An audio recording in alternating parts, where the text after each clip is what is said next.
Bonjour, bienvenue à cette nouvelle saison de notre rendez-vous sur l'actualité internationale que nous avons rebaptisé Arrêt sur le monde. La formule reste essentiellement la même. On jette un regard approfondi sur les enjeux du moment avec des experts chevronnés. Et cette semaine, on s'intéresse à l'intelligence artificielle qui peut faire peur, surtout quand on s'imagine les scénarios catastrophes dignes des films de science-fiction. Mais la réalité est bien différente. On en discutera dans quelques instants avec notre invité. Mais d'abord, résumons de quoi il s'agit. Une des révolutions technologiques les plus marquantes du XXe siècle, l'intelligence artificielle est aujourd'hui en plein essor.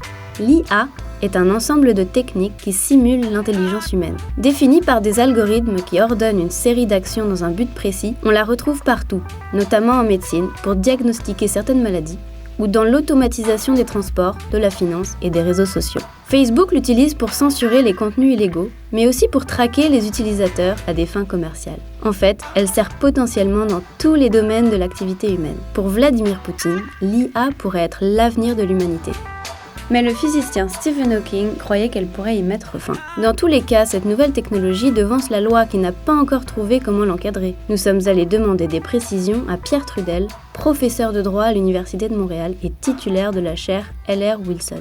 Le plus fondamental, c'est cette distinction que l'on tenait pour aller de soi il n'y a pas encore très longtemps entre l'humain et l'objet, l'humain et les choses, les personnes et les objets. Et donc, voilà un ensemble de technologies qui viennent remettre en question cette distinction. L'enjeu des technologies, et on le constate désormais tous les jours, c'est pas tellement développer les technologies elles-mêmes, mais c'est plutôt développer un encadrement adéquat, un encadrement approprié. Il faut poser les questions éthiques et non pas a posteriori comme une sorte de dentelle que l'on ajoute au tissu une fois que tout est prêt. Ce qui, à mon avis, est la recette idéale pour rater la cible en matière de régulation. Ça peut être une réglementation sur la protection des données, comme les Européens l'ont fait. Le règlement européen, en vigueur depuis mai 2018, vise à donner davantage d'informations et de contrôle aux internautes sur l'utilisation de leurs données personnelles. Les Européens ont désormais le droit à l'oubli, aux poursuites judiciaires et à la récupération de leurs données. Ça peut également être une réglementation sur la transparence algorithmique, c'est-à-dire s'assurer que des standards forçant à la transparence, forçant à la reddition de comptes, que si on ne prend pas garde, il y a effectivement de ces avancées de la technologie qui peuvent engendrer des conséquences qui pourraient se révéler désastreuses. Il faut peut-être aussi faire le pari de l'optimisme et de considérer que la plupart des gens qui œuvrent dans ces univers sont quand même extrêmement sensibles à la nécessité de faire en sorte que ces avancées de l'intelligence artificielle ne servent pas à des fins meurtrières, mais à des fins d'avancement de l'humanité. Pour poursuivre la discussion, nous recevons Martin Gibert, qui est chercheur en éthique de l'intelligence artificielle à l'Université de Montréal. Monsieur Gibert, bonjour. Bonjour. D'abord, dites-nous, quand on parle d'intelligence artificielle, il est souvent question de scénarios négatifs, mais souvent on exagère l'aspect négatif. Oui, l'imagination humaine aime bien des grands méchants, donc ça se reporte aussi sur nos anticipations de l'avenir avec l'intelligence artificielle, mais il y a un risque. Là, on parle parfois en éthique de panique morale. Il y a un risque de panique morale. On s'emballe de façon un peu irrationnelle en voyant des robots tueurs partout et ce qu'on appelle des pentes glissantes. On commence par ça va finir comme ça. Donc, attention à la panique morale. Mais inversement, il ne faut pas non plus penser que tout ira bien et donc c'est important de prévoir les failles du système. C'est évident que ça va apporter des changements majeurs à différents niveaux. Pour la première fois dans l'histoire de l'humanité, on a quand même une intelligence autonome qui n'est pas biologique, qui a été créée par nous. Et ça va avoir des conséquences dans tout un tas de secteurs. Oui. Parmi les principaux défis, il y en a un qui vous préoccupe particulièrement, c'est celui de la discrimination algorithmique. Qu'est-ce que c'est exactement? Alors, pour comprendre ça, il faut expliquer un tout petit peu la façon dont procède l'intelligence artificielle aujourd'hui avec ce qu'on appelle l'apprentissage profond. C'est cette technologie qui est derrière tout ce qui marche actuellement dans nos téléphones intelligents, la reconnaissance faciale, la traduction, etc. Donc c'est que la machine s'améliore d'elle-même. Voilà, mais pour qu'elle s'améliore, il faut lui donner des datas, des données, et puis on prend celles qu'on a sous la main, qui sont les données du monde dans lequel on vit. Or, le monde dans lequel on vit est un monde où il y a des discriminations, où selon qu'on est un homme ou une femme, on ne va pas forcément avoir les mêmes chances, selon l'origine dont on vient. Et il y a un vrai risque à ce que l'intelligence artificielle, en compilant toutes ces données, fige d'une certaine façon, automatise les discriminations, automatise les préjugés. Elle répète ce qu'elle voit. Répète ce qu'elle voit.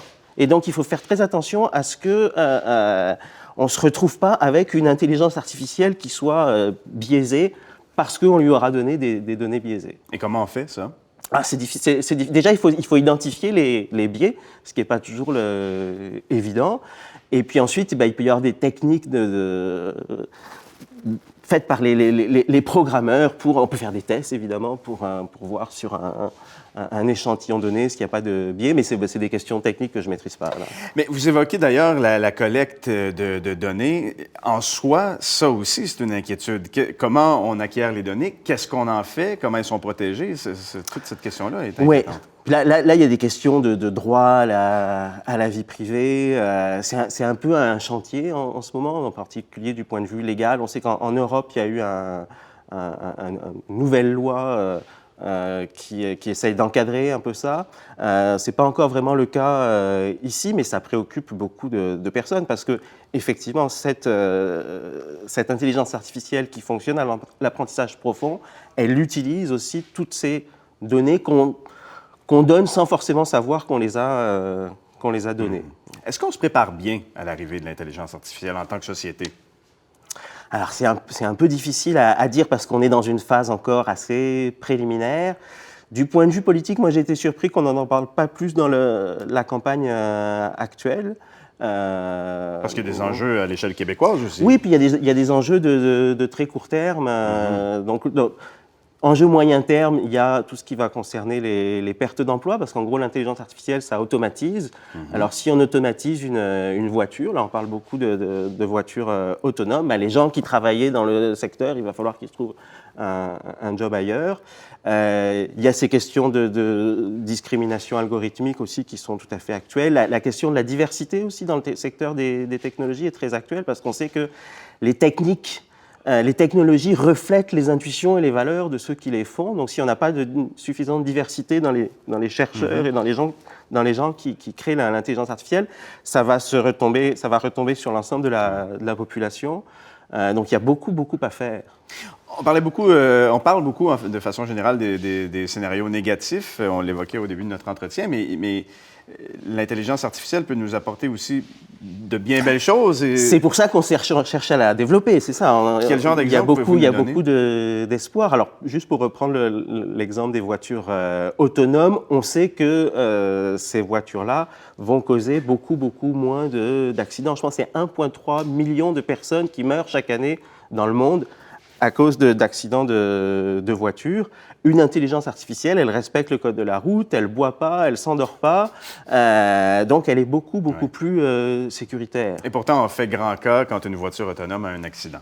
Alors évidemment, nos attentes pour le coup sont beaucoup plus importantes, puis ça soulève aussi une question qui est très intéressante pour les philosophes, c'est que comme on doit programmer la voiture autonome d'avance, dans des situations un peu critiques de dilemme, est-ce qu'il vaut mieux si un accident est inévitable, par exemple, voilà, où la voiture va choisir d'aller. Voilà. Et alors là, ça correspond à ce que les philosophes appellent les problèmes du tramway, où on doit choisir entre deux mots le moins pire. Et ce qui est intéressant, c'est que là, les intuitions des gens ne sont pas forcément en adéquation avec les intuitions des philosophes.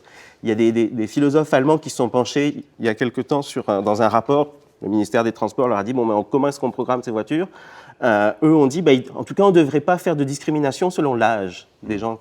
Alors que quand on fait des sondages, en général, les gens vont dire non, il faut protéger les enfants d'abord. Martin Gibert, chercheur en éthique de l'intelligence artificielle à l'Université de Montréal, merci d'avoir été avec nous. Merci.